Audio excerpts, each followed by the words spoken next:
आपके अपने channel cam solid पे। स्टूडेंट्स, लास्ट क्लास में अपन ने बात की थी कि मोलरिटी और मोलैलिटी क्या होती है, ठीक है। और उससे आगे अपन ने डिस्कस किया था कि इसमें अपन कौन कौन से किस किस टाइप्स के न्यूमेरिकल देख सकते हैं, ठीक है। आज इस चैप्टर का जो lecture number 9 which is the last lecture of this chapter, जिसमें मैं आपसे बात करने जा रहा हूं कि इक्विवेलेंट मास क्या होता है, ग्राम इक्विवेलेंट क्या होते हैं, और इन दोनों को कैसे पढ़कर अपन बात करते हैं नॉर्मलिटी की, ठीक है। उससे पहले मैं कुछ आपसे बात करूंगा लास्ट क्लास के बारे में, ठीक है।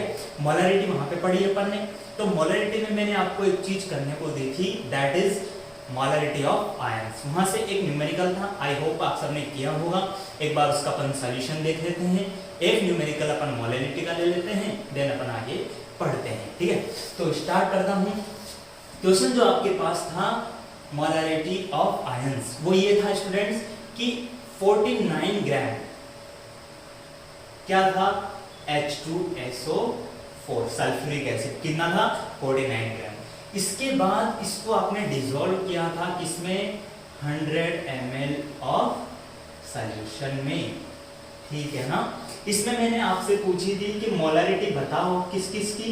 सबसे पहली बात अगर अपन यहाँ पे बात करें H2SO4, एंड सेकेंड मैंने आपसे पूछा था H+ आयन, एंड थर्ड था SO4 2-, राइट।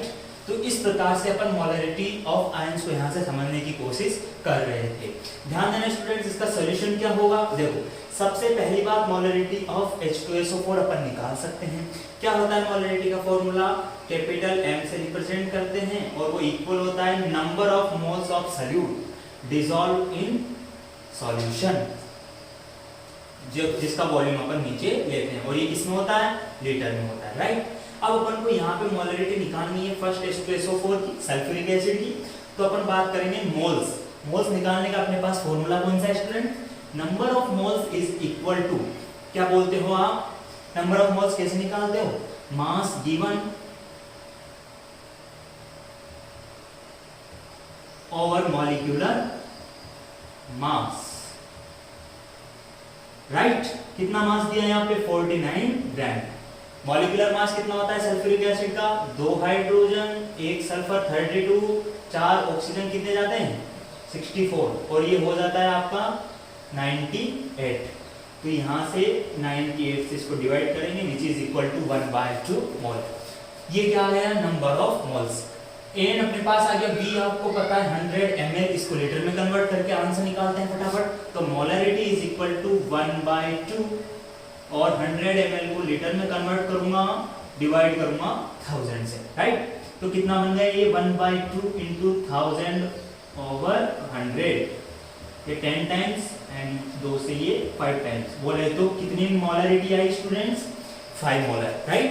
हो जाएगा 5 मोलर का H2SO4 का सॉल्यूशन है, राइट। लेकिन आगे अपन ने बात की कि बताओ H+ और SO4 2- आयंस की इस सॉल्यूशन में मोलरिटी क्या होगी। तो उसके लिए अपन को क्या करना पड़ेगा, इसका डिसोसिएशन का इक्वेशन लिखना पड़ेगा। आप सबको पता है सल्फ्यूरिक एसिड जब डिसोसिएट होता है तो कौन कौन से आयनों में डिसोसिएट होता है, ध्यान देना है। H2SO4 डिसोसिएट होगा 2H+ SO4 2-, राइट। तो यहां से अपन क्या बोलेंगे, 100% डिसोसिएशन है, यहाँ पे ये बात ध्यान रखने वाली है, 100% डिसोसिएशन, पूर्ण वियोजन, हिंदी में क्या बोलते हो इसको, पूर्ण वियोजन, राइट। तो यहाँ से ध्यान देना H2SO4, हाँ जी। तो देखो, अगर अपन बात करें कि अगर इसका 1 मोल है, भाई इसका स्टोइकियोमेट्री कोएफिशिएंट क्या है, 1, तो अपन बोलेंगे 1 मोल H2SO4 है, तो यहाँ पे कितने मोल H+ आयन बनेंगे, कितने मोल SO4 2- आयन बनेंगे। तो आपको यहाँ से दिख रहा है कि अगर H2SO4 1 मोल है तो H+ के कितने मोल बनेंगे, 2 मोल, SO4 2- के कितने बनेंगे, 1 मोल बनेगा, राइट। चलें आगे, ये बात तो अपन ने सीख रखी स्टोइकियोमेट्री में। लेकिन ध्यान देना है, अगर अपन बोले मोलरिटी, तो मोलरिटी अगर H2SO4 सॉल्यूशन की मोलरिटी 5 मोल आई, तो इसकी H+ आयन की कितनी आएगी, जस्ट डबल। क्यों, क्योंकि इसके 1 मोल से ये 2 मोल बन रहा है, तो इसकी 5 मोलर इसकी मोलरिटी है, तो H+ की कितनी होगी आयंस की, 10 मोलर, SO4 फिर से क्या हो जाएगा 5 molar. That was the complete explanation of molecularity of ion. ये कब की बात है, जब 100% डिसोसिएशन हो। चलें आगे। हाँ जी, ये अपन ने मोलरिटी की बात की थी। फिर इसके बाद अपन पढ़े थे मोलैलिटी। तो मोलैलिटी आपने क्या फॉर्मूला पढ़ा था बताओ। सबसे पहली बात, रिप्रेजेंट किससे करते हैं, स्मॉल m से। होता क्या है जी, बोले तो number of moles of solute dissolved in 1 kilogram of solvent. There is a huge difference between solution and solvent. ये आपको याद रखना है। तो अपन क्या एक न्यूमेरिकल इसका भी कर लेते हैं। बोले मोलैलिटी को किससे रिप्रेजेंट करता है, स्मॉल m से। क्या फॉर्मूला होता है, number of moles of solute, right. और इसको किससे डिवाइड कर दोगे आप, मास of solvent which is in kilogram, right. यही था। अपन यहां से एक न्यूमेरिकल लेते हैं। देखो एक क्वेश्चन में यहां पे लिखता हूं, if 20.7 gram of K2CO3, if 20.7 gram of K2CO3 is dissolved in 500 ml solution,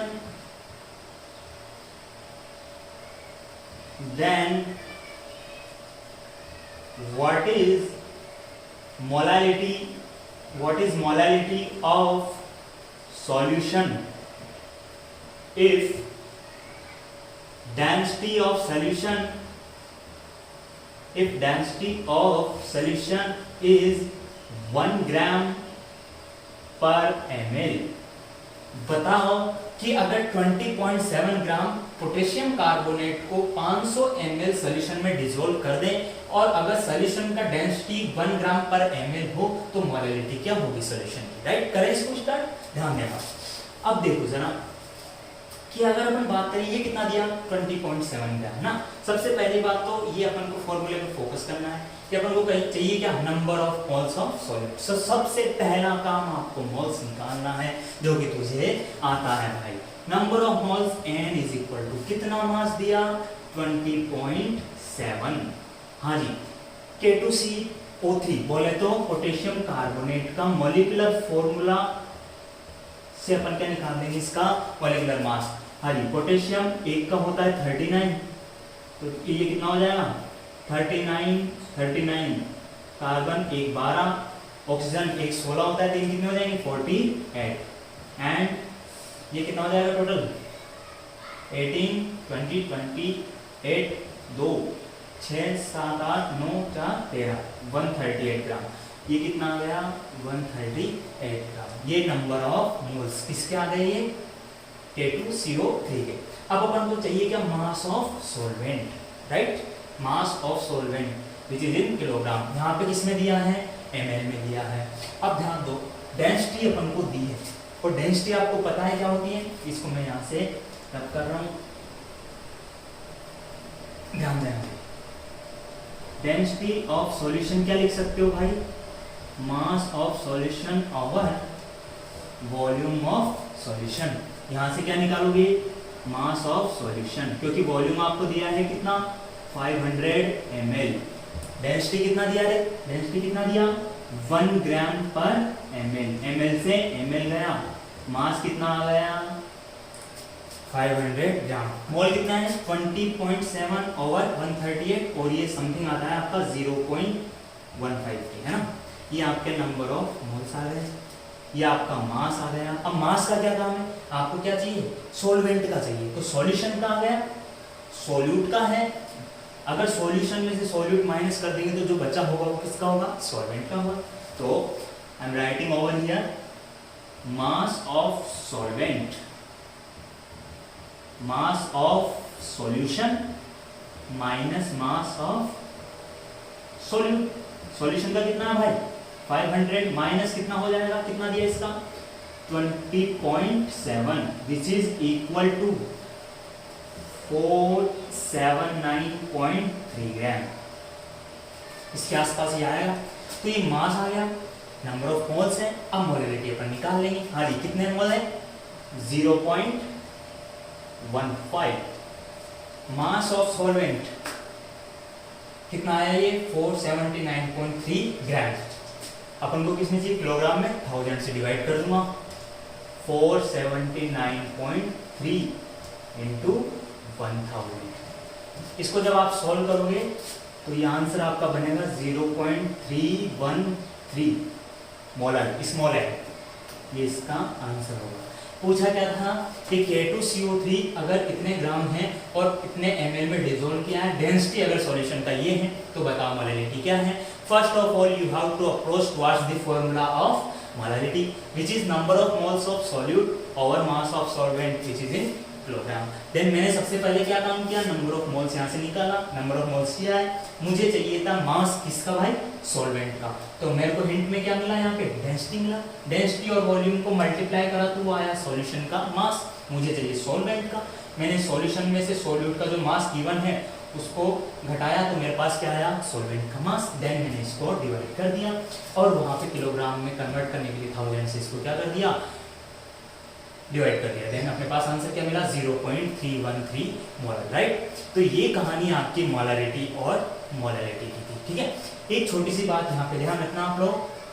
देखो, अगर बात करें कि कौन सी कंसंट्रेशन टर्म ज्यादा अच्छी है, which is better concentration term between molarity and molality, ठीक है। मोलरता और मोललता दोनों में से बढ़िया कंसंट्रेशन टर्म कौन सी है? तो आप क्या बोलोगे? ध्यान दो। मोलरता में अपन ने क्या पढ़ा? मोलरता, मोलैरिटी अपन ने पढ़ी mass, number of moles of solute over volume, right. यहाँ पे क्या पढ़ा अपन ने?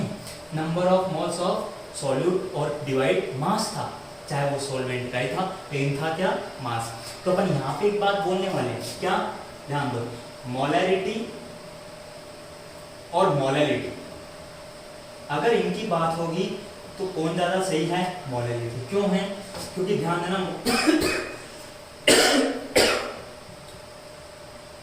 वॉल्यूम जो होता है मोलैलिटी में, जो वॉल्यूम ऑफ सॉल्यूशन होता है वो क्या हो जाता है? टेम्परेचर से चेंज हो जाता है, राइट। अगर आप टेम्परेचर में थोड़ा बहुत चेंज करोगे तो वॉल्यूम जो सॉल्यूशन का है ऑब्वियसली वो भी क्या हो जाएगा? चेंज हो जाएगा, राइट। इसलिए मोलैरिटी से बेटर कौन है? मोलैलिटी, विच इज इसमें क्या है? मास ऑफ सॉल्वेंट, राइट। चलिए आगे। अब अपन नेक्स्ट जो अपना टॉपिक है आज का उस पर अप्रोच करते हैं। देखो, टॉपिक अपना है how to balance chemical equation, रासायनिक समीकरण को संतुलित करना। यहां पे ध्यान देना, सबसे पहली बात इस टर्मिनोलॉजी को क्लियर करो कि कोई भी केमिकल इक्वेशन है वो बैलेंस कब बोली जाती है। तो ध्यान देना, यहाँ पे मैं एक चीज लिख रहा हूँ, मैंने आपको फर्स्ट या सेकंड क्लास में करवाई थी, लॉज ऑफ कॉम्बिनेशन में ना, केमिकल कॉम्बिनेशन में, उसमें अपन ने पढ़ा था कि कंजर्वेशन ऑफ मास, है ना, ये अपन ने पढ़ा था। तो वहां पे अपन बोल रहे थे कि जो रिएक्टेंट का टोटल मास होता है वो किसके बराबर होना चाहिए? प्रोडक्ट के मास। यही था law of conservation of mass, क्या कि रिएक्टेंट का मास किसके बराबर होना चाहिए? प्रोडक्ट के मास के बराबर। तो सपोज अगर मैं कोई रिएक्शन लिख रहा हूं, सपोज मैंने एक हाइपोथेटिकल इक्वेशन लिखा जनरल, a प्लस बी मिलकर क्या बना रहा है? c plus D. कहने का मतलब a और b का जो मास होगा टोटल, जो इनका मास होगा वो किसके बराबर होगा? c प्लस डी के बराबर। तो अपन केमिकल इक्वेशन बैलेंस को ये बोलते हैं कि जो रिएक्टेंट है कौन कौन है? a और b, इनमें जितने परमाणु हैं उनकी संख्या, सुनना जरा, इनमें जितने भी अलग अलग परमाणु हैं उनकी संख्या किसके बराबर होनी चाहिए? देखो इधर,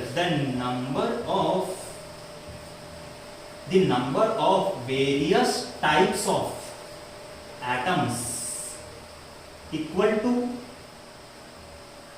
एटम्स किसके? Atoms of reactant. ये मत भूलना, है ना, जनरल सी बात है कि जो वेरियस टाइप्स के एटम है किसमें? रिएक्टेंट साइड में, वो किसके बराबर होने चाहिए? Number of atoms of product. which is equal to number of atoms in product। इसको अपन क्या बोलेंगे, बैलेंस केमिकल इक्वेशन। जो किसको ओबे करे, law of conservation of mass. कहने का मतलब वो इस लॉ को फॉलो करे, और इस लॉ को फॉलो करने का दूसरा मीनिंग क्या है कि जो इधर के जो एटम्स हैं उनकी संख्या, और जो रिएक्टेंट साइड के जो एटम्स है उनका नंबर प्रोडक्ट साइड के जो एटम्स है उनके नंबर के बराबर होना चाहिए। इसको बोलते हैं बैलेंस केमिकल इक्वेशन। ये नाम है, ये मीनिंग है बैलेंस। ठीक है, कि जो इधर के एटम्स है चाहे वो कितने ही हो, उनका नंबर प्रोडक्ट साइड के एटम्स के बराबर होगा, then you have to call it balance chemical equation, right. तो यहाँ पे ध्यान देना, इसको मैं आपको सिखाता हूँ कि इक्वेशन को कैसे बैलेंस करते हैं, क्योंकि इसका काम है।